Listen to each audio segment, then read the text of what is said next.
چنانچہ کتابوں میں ایک واقعہ لکھا ہے، ایک انگریز لڑکے نے اپنی والدہ کے بارے میں لکھا ہے، اس کو کہتے ہیں 8 لائز آف اے مدر، کہ ایک ماں جس نے 8 جھوٹ بولے.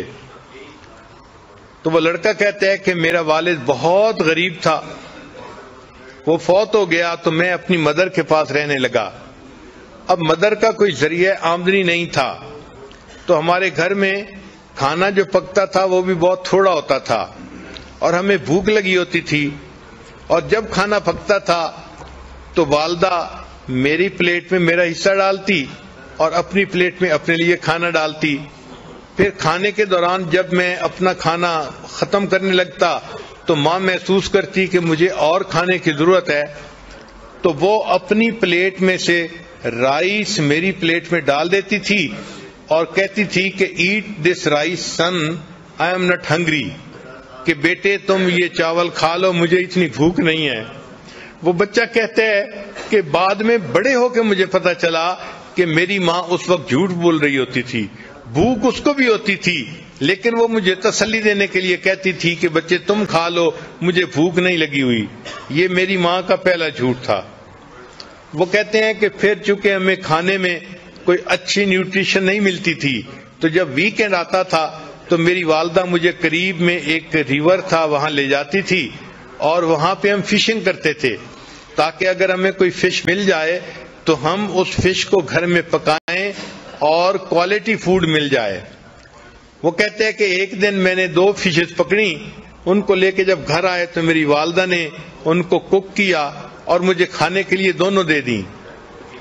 وہ کہنے لگا کہ میں بیٹھ کے والدہ کے ساتھ فش کا کباب کھانے لگ گیا، اور چونکہ فش 2 تھیں اور زیادہ سارے کباب تھے تو میں اس طرح سے کھا رہا تھا کہ جو فش کی بون تھی ان کے ساتھ بھی کچھ میٹ لگا ہوا تھا. تو میں کھا کے رکھتا جا رہا تھا، میری والدہ آ کے میرے پاس بیٹھ گئیں اور اس نے وہ جو بونز تھیں وہ اٹھا کے ان کے ساتھ جو میٹ تھا وہ کھانا شروع کر دیا. تو کہنے لگا کہ میں نے فیل کیا کہ والدہ بھی کباب کھانا چاہتی ہیں. تو میں نے کہا امی کو کہ امی آپ بھی کباب کھا لو.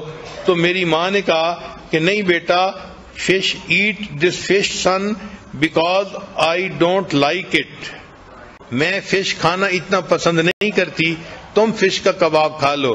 اور یہ میری ماں کا دوسرا جھوٹ تھا، حالانکہ فش اسے پسند تھی اور وہ بچے ہوئے اس کی جو ہے نا میٹ کو بون سے کھا رہی تھی. پھر وہ کہتے ہیں کہ میں بڑا ہوا، اسکول گیا. پھر ایک دن آیا کہ میری والدہ مجھے امتحان کے لیے لے کر گئی. میں کمرے کے اندر امتحان دینے میں مصروف تھا، گرمی تھی اور میری والدہ باہر بیٹھی ہوئی تھی. باہر میری والدہ نے میرے لیے ایک کولڈ ڈرنک جو ہے نا گلاس میں ارینج کیا. چنانچہ جب چھٹی کا ٹائم ہوا میں باہر نکلا تو میری والدہ نے مجھے وہ ٹھنڈا گلاس شربت کا پیش کیا. تو میں نے اسے کہا کہ امی آپ پی لو. تو وہ مجھے کہنے لگی کہ بیٹے مجھے پیاس نہیں لگی ہوئی، تم پی لو. تو والدہ نے وہ سارا کا سارا جوس مجھے پلا دیا اور خود کچھ نہیں پیا. یہ میری والدہ کا تیسرا جھوٹ تھا. پھر کہتے ہیں کہ جب میں ذرا بڑا ہوا تو میرے اسکول کے ایکسپینسز بھی تھے، تو اب والدہ کو کوئی نہ کوئی کام کرنا تھا. تو والدہ نے کیا کیا کہ قریب میں ایک میچ فیکٹری تھی، تو وہاں سے خالی ڈبے لے کے آتی تھی اور گھر میں رات کو بیٹھ کے ان کے اندر میچز کو بھرا کرتی تھی. چنانچہ ایک رات میں نے دیکھا کہ والدہ ساری رات جو ہے وہ بیٹھ کے کام کرتی رہی کہ تاکہ اس سے کچھ پیسہ ملے اور میرا خرچہ چلے. کہتے ہیں صبح کے وقت جب میری آنکھ کھلی تو میں نے دیکھا تو میں نے امی سے کہا کہ امی آپ سو جائیں. تو ماں نے مجھے دیکھ کے کہا کہ go to sleep my dear son, I'm not tired, کہ بیٹے تم سو جاؤ، میں ابھی تھکی ہوئی نہیں ہوں. یہ میری والدہ کا 5واں جھوٹ تھا. حالانکہ وہ تھکی ہوئی تھی لیکن مجھے اس نے کہا کہ میں تھکی ہوئی نہیں ہوں، تم سو جاؤ. پھر وہ کہتا ہے کہ میں نے اسکول میں اچھی پرفارمنس دکھائی، اس کے اوپر مجھے اسکالرشپ مل گیا اور مجھے امریکہ کی ایک بہترین یونیورسٹی میں داخلہ مل گیا. تو میں اپنے گھر سے امریکہ شفٹ ہو گیا. وہ کہتے ہیں کہ جب میں پڑھنے کے لیے وہاں چلا گیا تو فون پہ میری والدہ مجھے کہتی رہتی اپنا خیال رکھنا، اپنی پڑھائی کا خیال رکھنا، یہ کرنا وہ کرنا۔ وہ کہتے ہیں کہ پڑھنے کے بعد پھر مجھے ایک جاب مل گئی تو میں نے ایک گھر بھی کرائے پہ لے لیا اور اس کے بعد پھر میں نے شادی کا بھی پروگرام بنا لیا، حتیٰ کہ میری شادی ہو گئی۔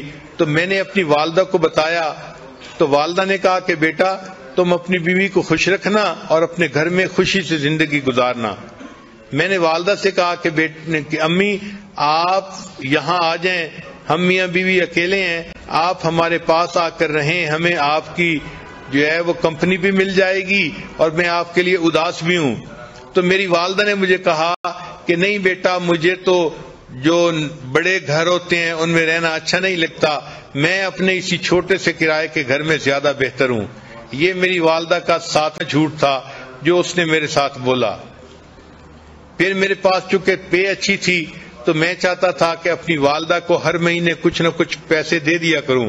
تو میں نے ایک مرتبہ کچھ پیسے اپنی والدہ کو بھجوائے تو میری والدہ نے وہ پیسے مجھے واپس بھجوا دیے۔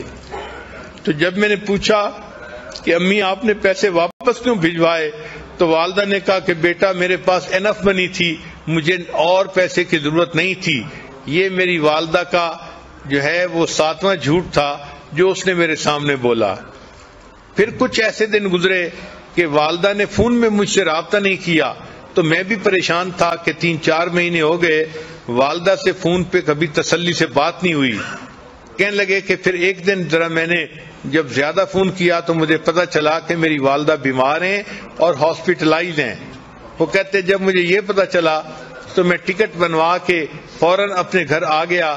میں ہاسپٹل گیا، میں نے جب اپنی والدہ کو دیکھا تو میری والدہ بالکل ہڈیوں کا ڈھانچہ بن گئی تھی، اس نے بہت سارا ویٹ لوز کر لیا تھا۔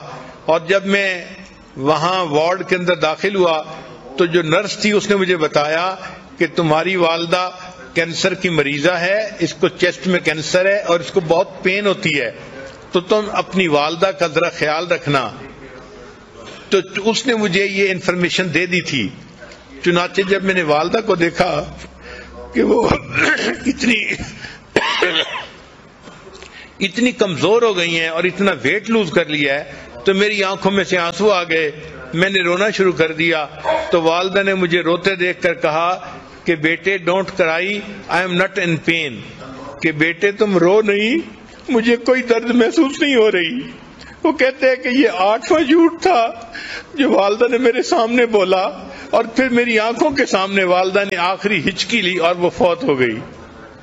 تو ماں کس طرح اپنے غم اپنے بچوں سے چھپاتی ہے، خود قربانی دیتی ہے، بچوں کو پتہ نہیں چلنے دیتی۔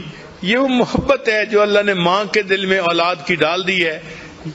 یہ رحیمیت کی وہ صفت ہے کہ اصل میں تو رحمت اللہ تعالی کے پاس ہے، مگر اس نے اس کا چھوٹا سا ایک ذرہ ہر ماں کو عطا کر دیا تاکہ انسانوں کو پتہ چل جائے کہ میری رحیمیت کا کیا معیار ہوگا اور میری رحیمیت بندوں کے ساتھ کتنی ہے۔